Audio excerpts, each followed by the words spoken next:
ये ऐसे लोग हैं जो अफवाहवादी है, ये ऐसे लोग हैं जो पलायनवादी है।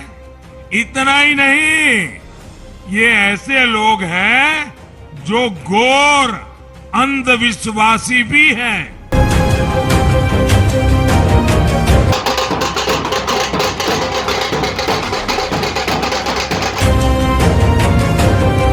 तालिबानी मानसिकता नहीं स्वीकार होनी चाहिए, कतई नहीं होनी चाहिए।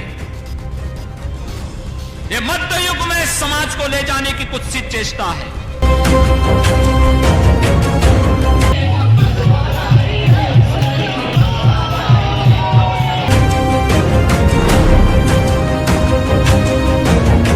दुकानदार हैं, जिनके छोटे कारोबार हैं, जो बुनकर भाई हैं, बिजली के बिल बड़े बड़े आ रहे हैं। लॉकडाउन होता है फिर भी बिल आ रही है, बिजली आ नहीं रही है फिर भी बिल आ रही है।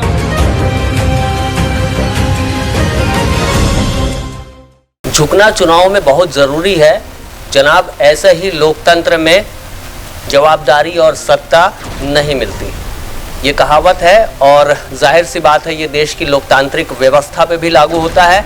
और जो चुनावी नतीजे आए हैं इस बार, जो 5 राज्यों के चुनाव हुए हैं उनमें भाजपा को बहुत बड़ी बढ़त मिली है। 4 राज्यों में क्लीन स्वीप करती हुई भाजपा दिख रही है, बशर्ते एक राज्य जो कि पंजाब है वहाँ आम आदमी पार्टी जो कि बहुत ही अनएक्सपेक्टेड रहा है, जो नतीजा आया है आम आदमी पार्टी वहाँ बढ़त कर चुकी है। इन विषयों को देखते हुए 4 राज्यों में भी भाजपा की जो लीड मिली है उसको देखते हुए भाजपा के जो आला नेतृत्व कमान से लेके जो निचले पायदान तक के जो कार्यकर्ता हैं वो गदगद हैं। और इस बारे में ज़्यादा बात करने के लिए मेरे साथ में भाजपा की वरिष्ठ नेत्री सरोज पांडे जी हैं।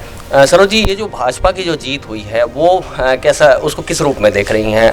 क्या ये 4 राज्यों में जो इतनी बड़ी बढ़त मिली है वो मतलब जो एक्सपेक्टेड था और कि इससे ज़्यादा था? नहीं, निश्चित तौर पर ये अपेक्षा थी, पार्टी को भी थी। पार्टी ने अच्छा कार्य किया है, हमारे मुख्यमंत्री ने अच्छा काम किया और हमारे पास में एक करिश्माई व्यक्तित्व है हमारे प्रधानमंत्री नरेंद्र मोदी जी। उन्होंने जिन कार्यों को किया है जनता का उन पर विश्वास है और उस विश्वास के कारण जनता ने प्रचंड बहुमत उत्तर प्रदेश में दिया, अन्य राज्यों में भी हमारी सरकार आई है।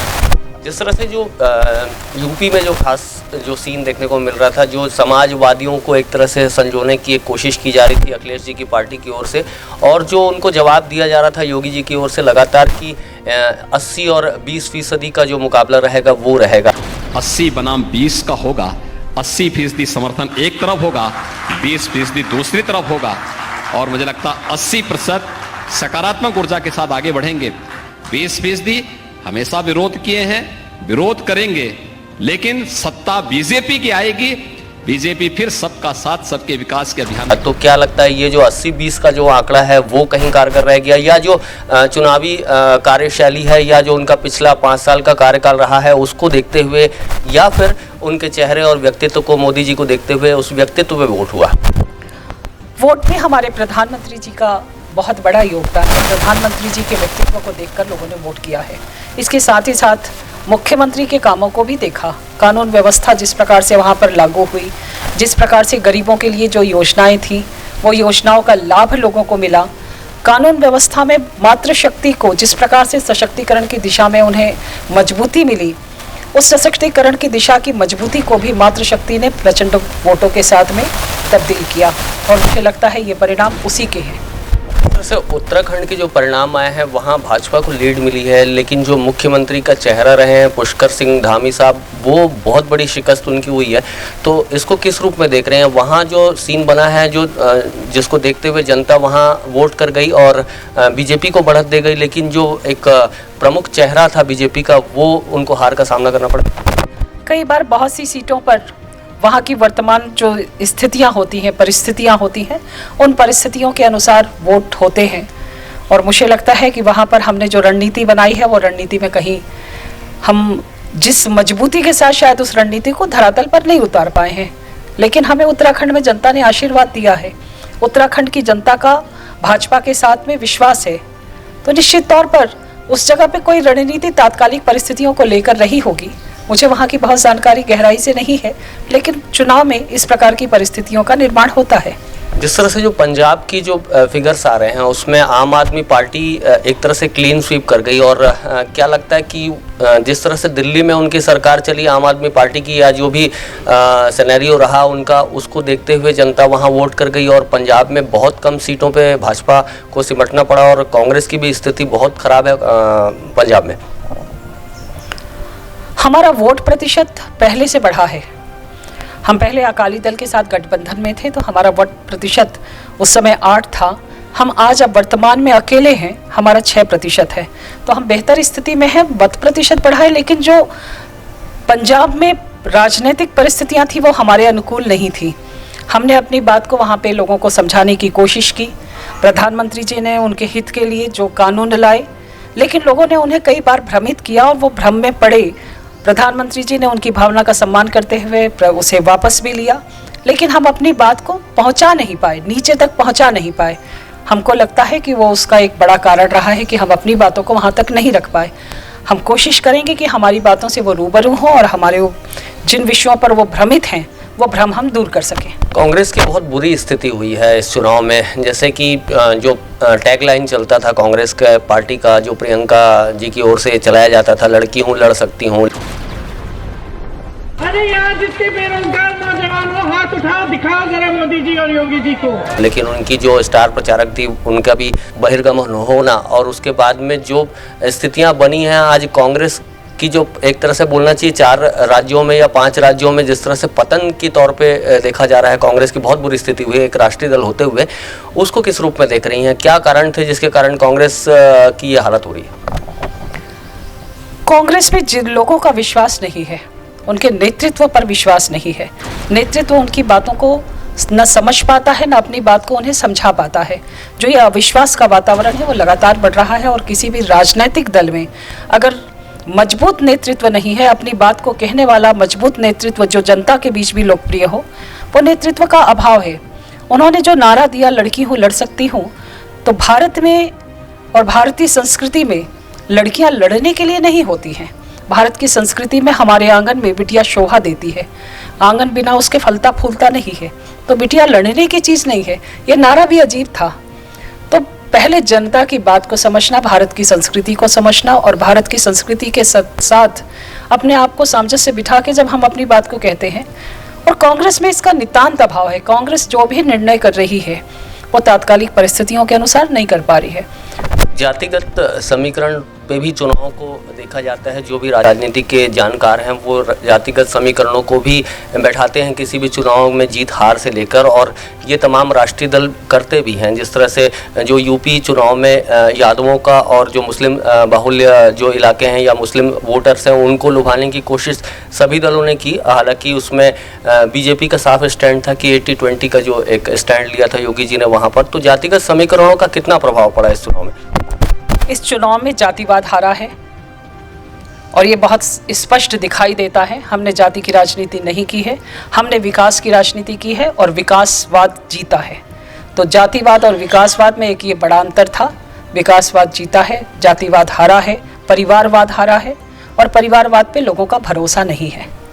जिस तरह से जो योगी जी के जिस तरह से जो स्टेटमेंट्स आ रहे थे उसमें साफ तौर पर ये भी कहा जा रहा था कि जब चुनावी परिणाम आएंगे और 10 तारीख के बाद में जो इस तरह से जो पार्टी विरोधी गतिविधियां या फिर जो विरोधी राजनीतिक दल के जो समीकरण बैठ रहे हैं उनको करारा जवाब दिया जाएगा। और अपने भाषणों में उस तरह से उल्लेखित भी किया जाता था कि एक बार बुलडोजर चलाने की नौबत फिर से आएगी। किसी व्यापारी और निर्दोष नागरिक पर गोली मारने का दुस्साहस किया तो गोली उस व्यापारी और उस नागरिक पर तो नहीं लगी, लेकिन उल्टी उसकी छाती को बेचते हुए उसको दूसरे लोग की यात्रा को भी भेज दिया गया। तो क्या आपको ऐसा लगता है कि अब जो ताकतें हैं, जैसे कि अखिलेश जी का भी अभी स्टेटमेंट आया कि ये लोकतांत्रिक व्यवस्था का आखिरी चुनाव है, इसके बाद संघर्ष की लड़ाई होगी, तो इस बयानों को, इन तरह की चीज़ों को किस रूप में लेती भाजपा?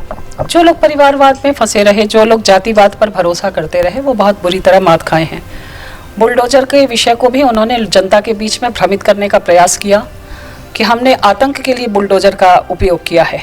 जनता ने विश्वास किया, बुलडोजर का उपयोग लोगों के हित के लिए किया। विकास के लिए किया, लोगों को आगे बढ़ाने के लिए किया। और ये अपने आप में जिस प्रकार से अखिलेश जी अभी जिस भाषा को कह रहे हैं वो हताशा का परिणाम है। हताशा में राजनीति में इस प्रकार के विषयों को कहना उचित नहीं होता है। जब जनता आशीर्वाद देती है और जनता निर्णय करती है तो उसके निर्णय को शिरोधार्य करना चाहिए। उसमें हार भी है और उसमें जीत भी है। गोवा में और जो पूर्वोत्तर राज्य है मणिपुर, वहाँ पर अगर अलग अलग एंगल से देखा जाए तो गोवा किसी अन्य प्रांत और बोली को प्रेफर करता है, वहीं जो पूर्वोत्तर राज्य हैं वहाँ कुछ और जातिगत समीकरण भी हैं, जाति के लोग भी रहते हैं और वहाँ का जो विकास की परिपाटी है वो दूसरा ही एक प्रकार से उसको निर्भर करता है। तो इन दोनों राज्यों में इतना डिस्टेंस होने के बाद भी जो लीड मिली है उसके जो कारण हैं, फैक्टर्स हैं, वो क्या हो सकते हैं?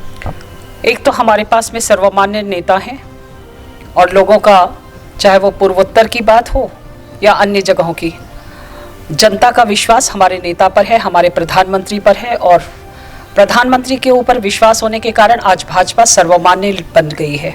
वहीं कांग्रेस विलुप्त हो रही है, केवल छत्तीसगढ़ में रह गई है और आने वाले समय में छत्तीसगढ़ में भी समाप्ति की ओर हो जाएगी, ऐसा मेरा विश्वास है। क्योंकि जिस प्रकार से छत्तीसगढ़ में मुख्यमंत्री जी राजनीति कर रहे हैं और लोक लुभावन विषयों को बार बार जनता के सामने रखने की कोशिश करते हैं, पेट में रोटी होगी तो ही बात बनेगी, केवल खेल और खिलौनों से ज़िंदगी नहीं चलती है। तो मुझे लगता है कि कांग्रेस अब समाप्ति पर है, केवल छत्तीसगढ़ बाकी है और अगली बारी 2023 छत्तीसगढ़ में भाजपा होगी, ऐसा मेरा अंतिम दो सवाल है। जैसे कि जो छत्तीसगढ़ की बात आपने उठाई, अभी जो नगरीय निकाय चुनाव हुए उसमें एक तरह से जो भाजपा को हार का बहुत जगहों पे सामना करना पड़ा, तो संगठनात्मक शक्ति और टिकटों का वितरण या जो प्रबल चेहरे हैं वो चेहरे किस रूप में भाजपा इन चीज़ों को लॉन्च करेगी, ताकि अगर कांग्रेस जैसी राष्ट्रीय दल से मुकाबला है और एकमात्र स्टेट है जहाँ पर भाजपा को कांग्रेस फाइट दे रही है। मुझे नहीं लगता कि स्थानीय निकाय के चुनाव में भारतीय जनता पार्टी हारी है।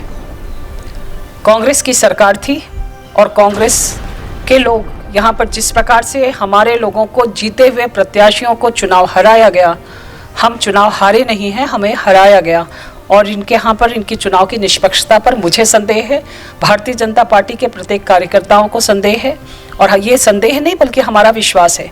तो हम हारे नहीं हैं। स्थानीय निकाय का चुनाव भारतीय जनता पार्टी के पक्ष का था, अगर पक्ष का नहीं होता तो मुख्यमंत्री को उस कानून को बदलने की जरूरत नहीं पड़ती जिसमें इन्होंने सीधे महापौर के चुनाव से पार्षदों के चुनाव पर लोगों को लेकर गए। मुझे लगता है अगर इनमें दम होता तो ये सीधे महापौर का चुनाव कराते और हम उसमें चुनाव जीतते, लेकिन इन्हें डर था इसलिए इन्होंने पार्षदों के बीच से चुनाव कराया। पार्षदों को टेबल पर हराया गया। हमारे बहुत से पार्षद बहुत कम मतों से 1, 2 और टॉस में हारे हैं। टॉस में जो हारे हैं उन्हें हराया गया, वो हारे नहीं और सरकार इनकी थी, इसलिए स्थानीय निकाय हम जीते हैं। और अभी आने वाले समय में जिस प्रकार से हम मजबूती से आगे होंगे, मुझे लगता है कि छत्तीसगढ़ में हम एक रणनीति बना रहे हैं। कौन आगे होगा, किसका फैसला आया जाएगा, ये विषय एक अलग है।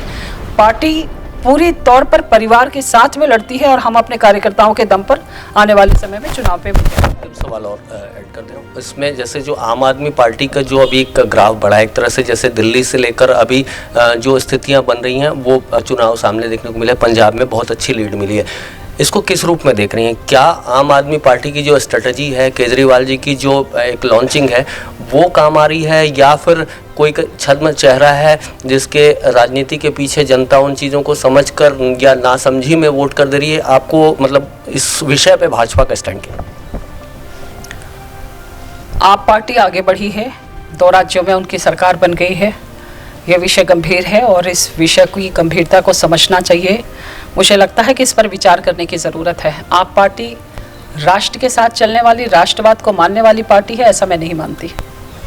तो ये सरोज पांडे जी थी और साफ तौर पर जिस तरह से कहना है कि जो भाजपा का जो स्टैंड है उसमें जो वोट शेयरिंग है वो प्रतिशत कहीं ना कहीं आगे बढ़ा है और जाहिर सी बात है जो 4 राज्यों में भाजपा को जो एक प्रबल बढ़त मिली है उससे भाजपा का मनोबल ऊंचा हुआ है और जनता ने भाजपा के जनाधार को भी बढ़ाया है। साफ तौर पर जो केजरीवाल जी की पार्टी है, आम आदमी पार्टी, उसकी बढ़त को देखते हुए भी उन्होंने साफ तौर पर ये कहा है कि कहीं ना कहीं ये चिंतनीय विषय है, लेकिन इन विषयों से भी आगे जो भाजपा की रणनीतियां रहेंगी उन विषयों को भी देखते हुए उनसे निपटा जाएगा। साथ तौर पर छत्तीसगढ़ के लिए भी ये ऐलान किया जा रहा है कि जिस परिस्थितियों को अब तक भाजपा छत्तीसगढ़ में देखती आई है, आगे की स्थितियां कहीं न कहीं बेहतर हो सकेंगी और उसके लिए एक संगठनात्मक शक्ति के तौर पर, संगठनात्मक विचार के तौर पर आगे इन प्रगति और सोच को, जो भाजपा की सोच है, उसको बढ़ाया जाएगा। नेशन फर्स्ट ABK न्यूज़ के लिए छत्तीसगढ़ के दुर्ग जिले से मैं शशकांत तिवारी।